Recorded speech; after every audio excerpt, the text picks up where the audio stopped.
사도신경으로 우리의 신앙 고백하도록 하겠습니다. 나는 전능하신 아버지 하나님, 천지의 창조주를 믿습니다. 나는 그의 유일하신 아들, 우리 주 예수 그리스도를 믿습니다. 그는 성령으로 잉태되어 동정녀 마리아에게 나시고 본디오 빌라도에게 고난을 받아 십자가에 못 박혀 죽으시고 장사된 지 사흘 만에 죽은 자 가운데서 다시 살아나셨으며 하늘에 오르시어 전능하신 아버지 하나님 우편에 앉아 계시다가 거기로부터 살아있는 자와 죽은 자를 심판하러 오십니다. 나는 성령을 믿으며 거룩한 공교회와 성도의 교제와 죄를 용서받는 것과 몸의 부활과 영생을 믿습니다. 아멘. 지금부터 오순절후 23번째 주일 예배 하나님 앞에 올려드리도록 하겠습니다.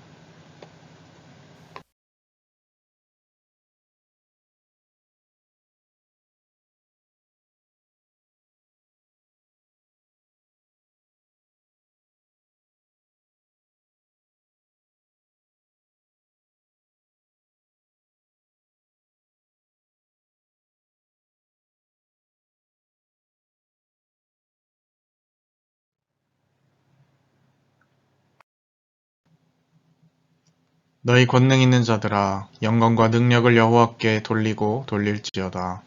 여호와께 그의 이름에 합당한 영광을 돌리며 거룩한 옷을 입고 여호와께 경배할지어다. 여호와께서 자기 백성에게 힘을 주시며 여호와께서 자기 백성에게 평강의 복을 주시리로다. 아멘.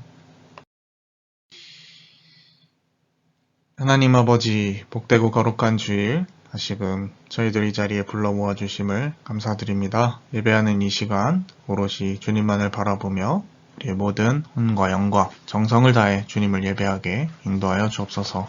성삼위 하나님께서만 영광 받아 주실 줄을 믿사오며 이 모든 말씀 우리 주 예수 그리스도의 이름으로 기원하옵나이다.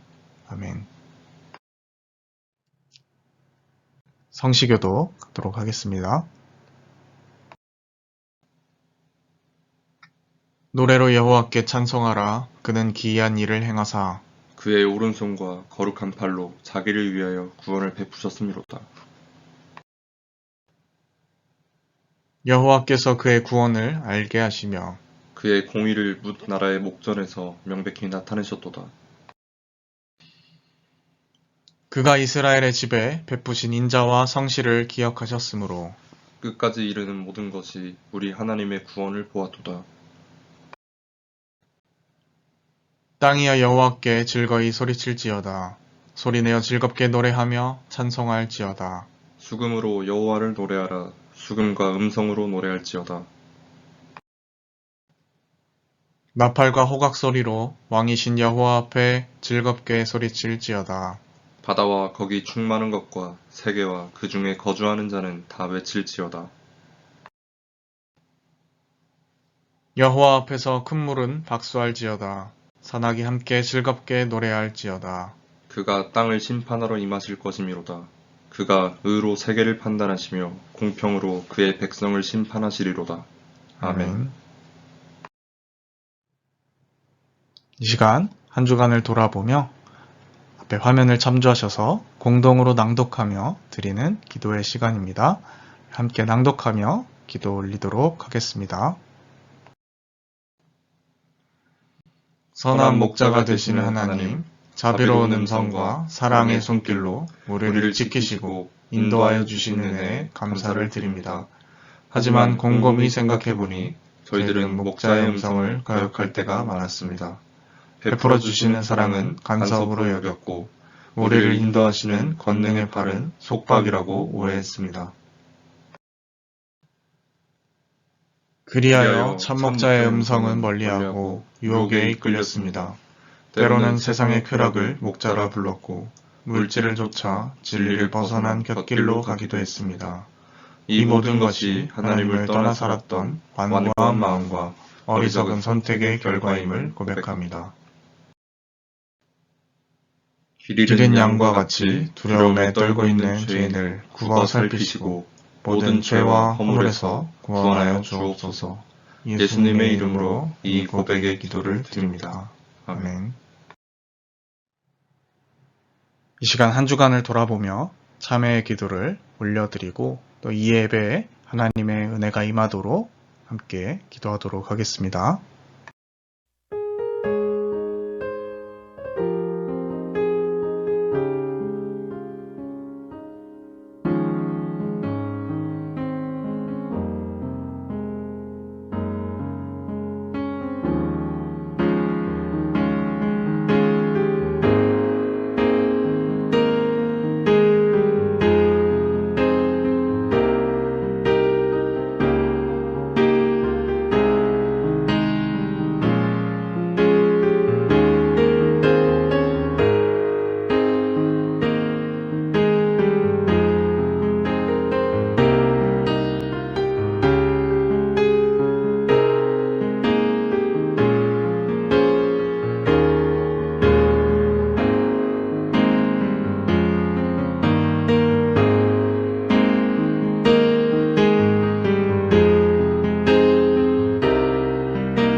진심으로 자신의 죄를 뉘우치고 또 하나님 앞에 고백하는 자에게 주시는 하나님의 용서의 말씀이 있습니다.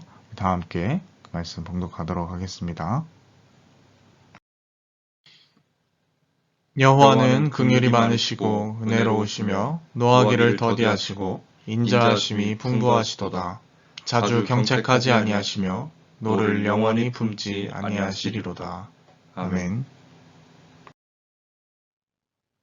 찬송가 21장 이렇게 찬양하도록 하겠습니다.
오늘 하나님께서 우리에게 주신 말씀은 누가복음 21장 5절에서부터 19절까지 말씀입니다.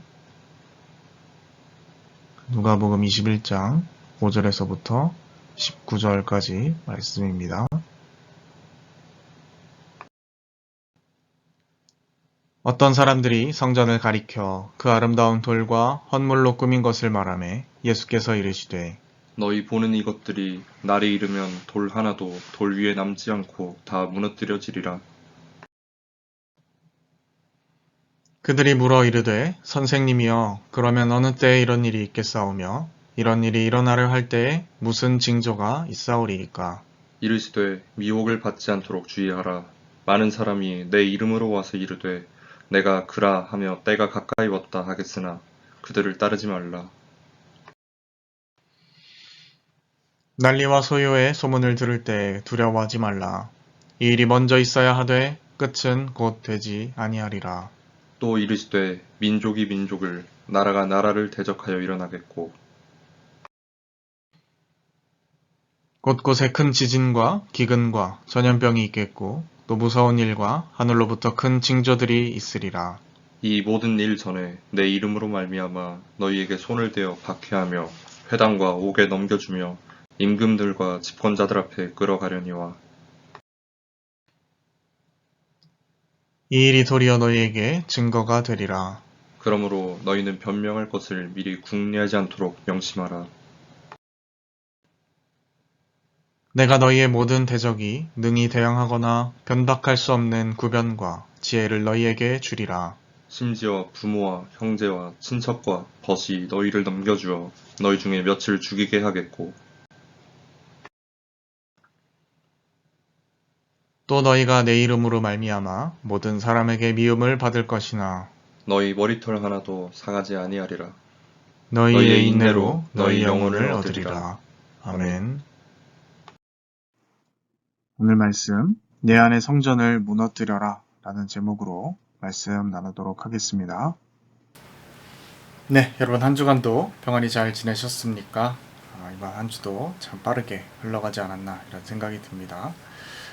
우리 또 많은 자잘한 훈련도 있었고 또 여러 가지 도발 상황 속에서도 우리가 무사히 이렇게 만나게 될 수 있는 것이 하나님의 은혜이지 않나 그렇게 생각이 듭니다.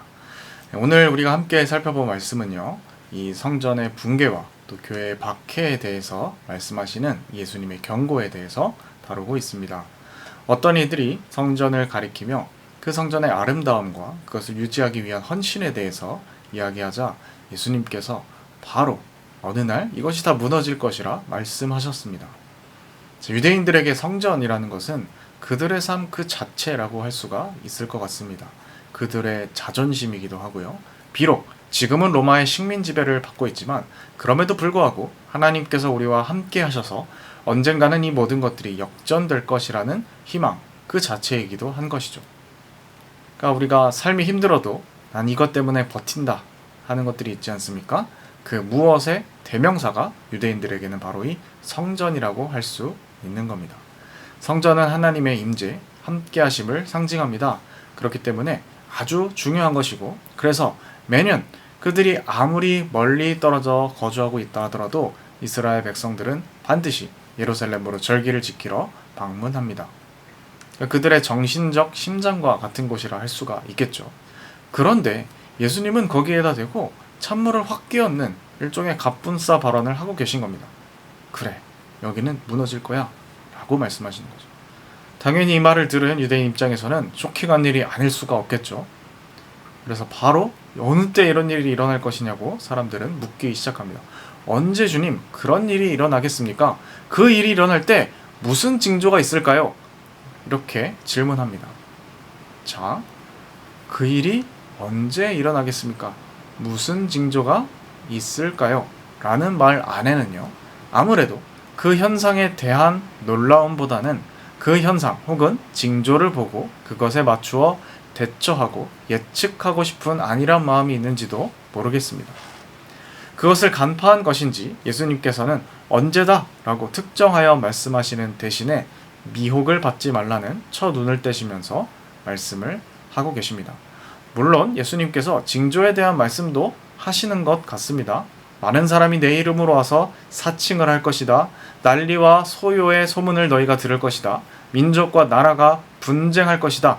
또 지진이 있거나 전염병이 있을 거다. 하늘로부터도 징조가 있을 거다. 이렇게 말씀하시니까요. 이런 것들은 분명히 때에 대한 것이니까 그들의 질문에 대한 답인 것처럼 보입니다. 그런데 잘 살펴보면 이것은 그때가 언제인지를 명확히 알려주시는 답들이 아니라는 걸 알 수 있습니다. 그냥 너희들이 이제 이런 일들을 당할 것인데 주의하고 두려워하지 말라. 그들을 따르지 말라. 라는 권면의 이야기로 이어지고 있기 때문이죠. 그러니 예수님의 답변은 그때가 언제 일어날 것이니까 이렇게 대처하라. 마치 일타 강사처럼 일목요연하게 정리하고 깔끔하게 요약 정리를 해주는 느낌이라기보다는 이런 일도 있을 것이고 저런 일도 있을 것인데 두려워하지 말라. 너희의 믿음을 지켜내라. 라고 하는 의미에 가깝습니다. 어느 때보다 더 중요한 것, 언제 그 일이 일어나냐보다 더 중요한 건 현재 우리가 신앙생활하며 지켜야 할 삶의 자세라는 것이죠. 그래서 9절 같은 경우에도 종말에 대한 엄청난 이야기를 할 것만 같지만 그때도 끝이 아니다라는 말을 덧붙여서 하고 계신 겁니다. 12절의 말씀도 마찬가지죠. 이 모든 일 전에 내 이름으로 너희가 핍박을 받고 집권자들에게 해코지를 당할 것이다. 이런 말씀을 하십니다. 원래 유대인들 입장에서는 성전이 파괴되는 날은 바로 정말 그 자체의 날인 것입니다. 세상 모든 것이 다 끝나버려야 마땅한 날인 거죠. 그런데 예수님께서는 그 유대인들의 기대를 계속 부숴버리는 것 같습니다. 성전이 파괴되기 전에 이런 일이 먼저 다가온다. 그리고 그것에 대한 공통점은 하나같이 너희, 교회 공동체가 미혹당하고 핍박당할 것이라는 거죠. 그러니 오늘 예수님의 이 말씀은 종말에 대해서 다루고 계시긴 하지만 더 중요한 것은 그것이 오기 전까지 우리의 신앙적 자세가 더 중요하다라고 말씀하시는 셈입니다. 그런데 표면적으로만 보면 오늘 예수님의 이 말씀은 종말에 대한 이야기로만 보일 수가 있겠죠. 그래서 실제로 시중에 나와 있는 많은 설교들이 이런 식으로 흘러가는 걸 심심치 않게 확인할 수 있습니다. 예를 들면 많은 사람이 예수님의 이름을 사칭한다. 여러분, 요새 이단 사이비가 얼마나 많이 있습니까? 신천지도 있고 안상홍 하나님의 교회 같은 이단들도 있고 지금 우리는 그 징조를 겪고 있는 것입니다. 주님이 곧 오십니다. 최근에 북한이 미사일도 쏘지 않았습니까? 주님의 때가 가까이 왔습니다. 믿으십니까? 이런 식의 전개인 거죠. 기근과 전염병, 여러분 또 코로나19가 있지 않습니까? 주님의 날이 멀지 않았습니다. 예수님이 말씀하신 대로 경고하신 대로 종말의 때가 다가옵니다. 이런 식의 접근이 있다라는 것이죠.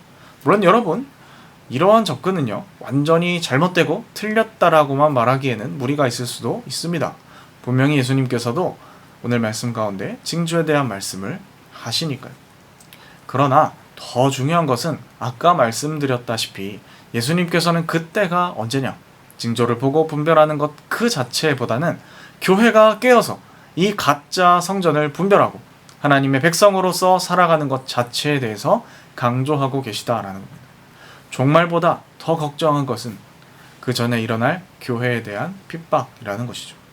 그 핍박에 대한 강도는 점점 심해져서 부모와 형제, 친척마저 배신하여 죽게 될 이들도 있을 수 있다. 주님을 말씀하십니다. 또 예수님의 이름으로 인해 모든 사람들에게 너희가 미움을 받을 것이다 라고까지 말씀하시죠. 자, 예수님께서 경고하신 이 모든 말씀은요, 이제 사실 우리에겐 과거형이 되어버린 것 같아 보입니다. 예수님께서 경고하셨던 예루살렘 성전은요, AD 70세기경, 그런 예수님 오시고 나서 70년 후에 문자 그대로 멸망하고 다 무너져 내려버렸습니다. 자, 여러분, 그렇다면 우리에게는 이 성전 파괴에 대한 이 경고가 아무런 의미가 없는 옛날 이야기일까요? 그렇지 않겠죠. 왜냐하면 예수님의 말씀 안에도 나와 있듯이 이 모든 일이 일어나더라도 바로 끝이 오는 것은 아니다 라고 말씀하셨기 때문입니다. 제가 왜 계속해서 징조 그 자체보다 우리의 신앙적 깨어있음이 훨씬 더 중요하다는 것을 말씀드렸는지 이제 이해가 좀 되시지 않습니까? 정말로 중요한 것은 우리의 깨어있음이라는 것입니다. 박해를 각오하더라도 우리의 굳건한 신앙적 행보를 이어나가는 것이 더 중요한 것이라는 겁니다. 그렇다면 오늘날 우리는 어떻게 예수님의 말씀을 우리 삶에 적용하면서 살아갈 수 있겠습니까? 그것은 바로 이 시대를 사로잡고 있는 성전이 무엇인지를 분별하는 것으로부터 시작됩니다. 예루살렘 성전은 아까 서두에 설명드렸듯이 그들의 희망이고 자존심이고 그들이 아무리 어려운 삶을 살아도 버틸 수 있게 해주는 그 무엇이었습니다. 원래는 하나님을 잘 섬기고 그들의 정체성도 잘 유지할 수 있도록 돕는 그 기능을 했지만 이제 그것을 넘어서서 하나님을 오히려 대적하고 종교 권력자들이 하나님의 뜻보다 자신들의 뜻을 관철시키는 수단으로서 그런 썩은 권력의 상징으로서 변질되어 버린 것이 바로 이 성전이었다라는 것이죠. 하나님의 뜻은 율법을 진득하게 묵상하고 고민하면서 삶 가운데 하나님의 뜻이 무엇인가를 심각하게 고민하면서 조심조심 겸손한 마음으로 살아가는 것, 그것이지만 성전에서 나온 종교 권력자들이 그것을 법령으로 선포해 버리는 순간 고민할 필요도 없이 그냥 무조건 지켜야 하는 아주 차가운 법이 되어버린 것이죠. 이게 맞냐 따질 것도 없습니다. 그냥 지키는 거죠. 아무도 그게 하나님의 뜻에 반할 거라는 의심조차 하지 않습니다.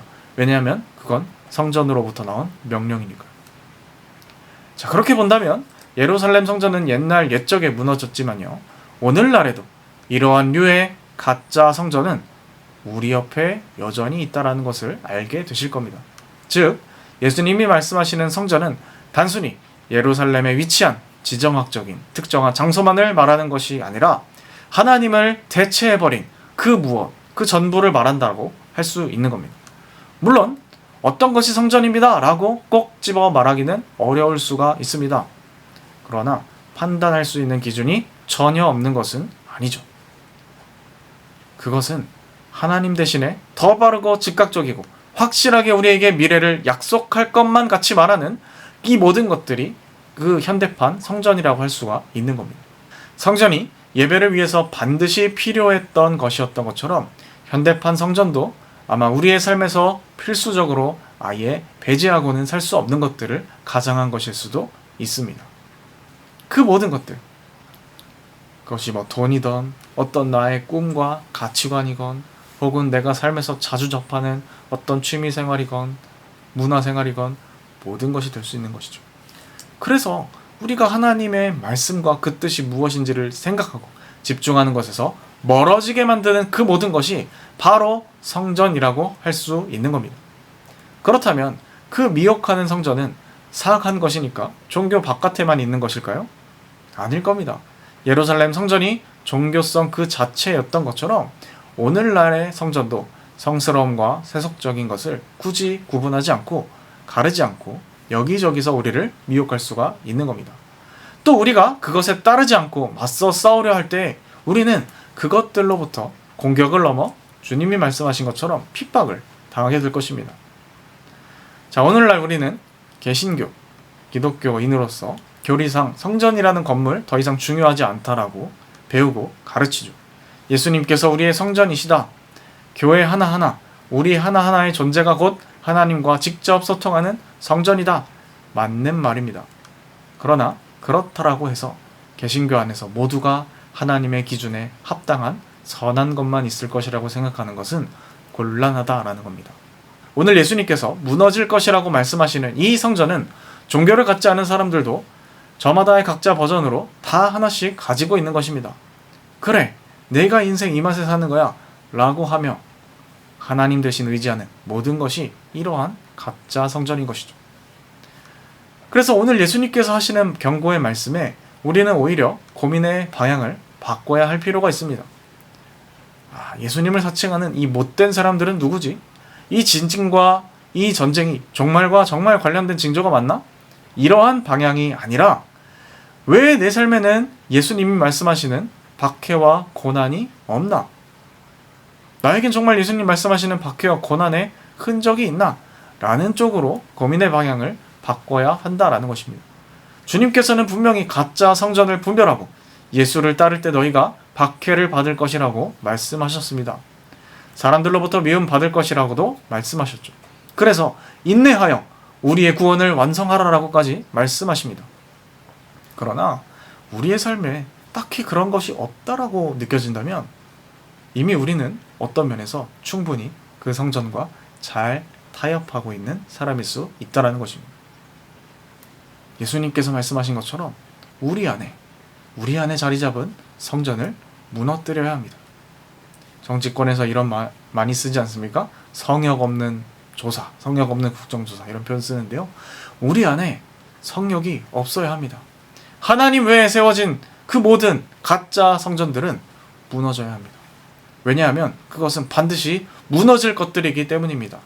그게 대체 언제쯤 무너질 것인가? 그것을 따지는 것이 중요한 게 아닙니다. 중요한 건 그것이 하나님이 아니라는 것이고, 하나님이 아닌 것은 언제건 반드시 무너진다라는 것입니다. 나를 잡고 있는 것, 내 생각의 중심, 내가 가장 많은 시간을 들이도록 유도하는 것들, 나의 성전이 무엇인지 분별합시다. 그리고 그것을 잘 다스리고 하나님 앞에 내려놓을 줄 아는 지혜 있는 자들 되기를 원합니다. 내 모든 취미생활을 그럼 다 하지 말라는 것인가? 그런 의미가 아니라 여러분, 우리가 다스릴 줄 알아야 된다는 것이죠. 그리고 만약 그것이 하나님을 대체하려고 계속 시도한다면 과감히 여러분 그것을 끊을 줄도 알아야 합니다.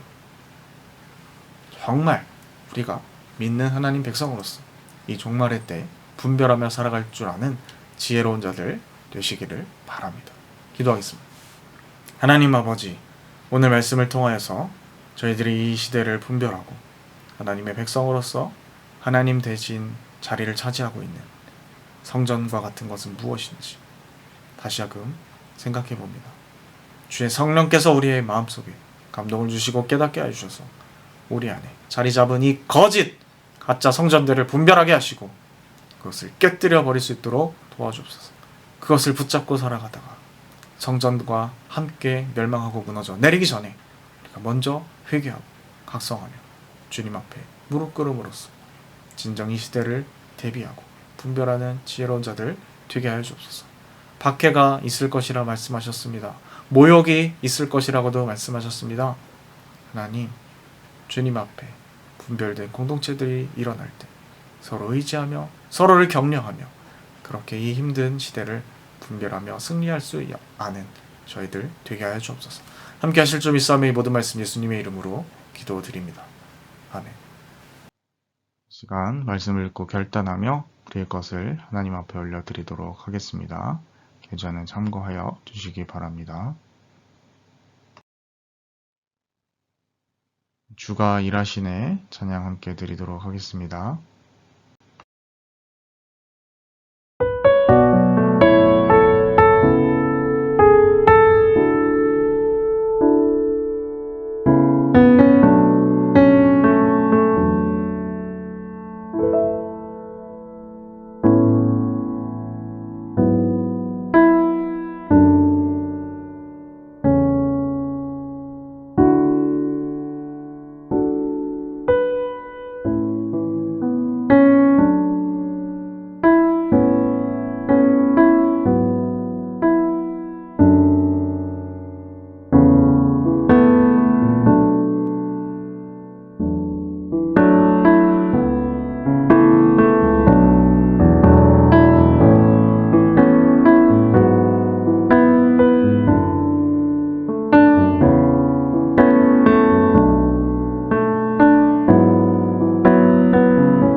하나님 아버지, 오늘도 주님 앞에 나와 주님의 이름을 높이고 찬양하며 귀한 말씀을 통하여 깨닫게 하심을 감사드립니다. 오늘 말씀을 통하여 하나님 앞에 겸손히 자신을 낮추는 것이 얼마나 귀중한 것인지를 깨달았사오니 저희 삶을 통하여서 하나님을 더욱더 경외하게 하시고 우리 자신을 낮추며 늘 하나님 앞에 주님이 필요한 존재라고 고백하며 의지하며 그렇게 살아가게 해 주옵소서. 우리 소유 일부를 주님 앞에 드립니다. 하나님의 것이오니 하나님이 필요한 때에 가장 알맞게 아름다운 모습으로 사용하여 주옵소서. 우리의 삶을 드리오니 하나님 앞에 늘 겸손한 마음으로 이웃을 대하게 해주시고 그 이웃을 살리는 일에 우리의 인생 전체가 잘 쓰여질 수 있도록 도와주옵소서. 함께 하실 줄 믿사며 이 모든 말씀 예수님의 이름으로 기도드립니다. 아멘. 죽도록 예배 마치도록 하겠습니다. 지금은 우리 주 예수 그리스도의 은혜와 하나님 아버지의 극진하신 사랑하심과 성령 인도 역사 충만케 하심, 오늘 말씀을 듣고 이 시대의 가짜 성전, 하나님 자리를 대체해버린 그 성전을 단호히 거부하고 이 모든 것들은 하나님을 대체할 수 없노라고 선언하며 그것과 선그으며 그것과 맞서 싸우기를 마음속에 다짐하는 주님의 백성들, 머리 위에, 그래서 늘 하나님 말씀을 가까이하며 하나님 말씀의 가치관에 다스림을 받기를 다짐하는 주님의 백성들, 자녀들 머리 위에 지금부터 영원까지 함께 하시기를 축원하옵나이다. 아멘.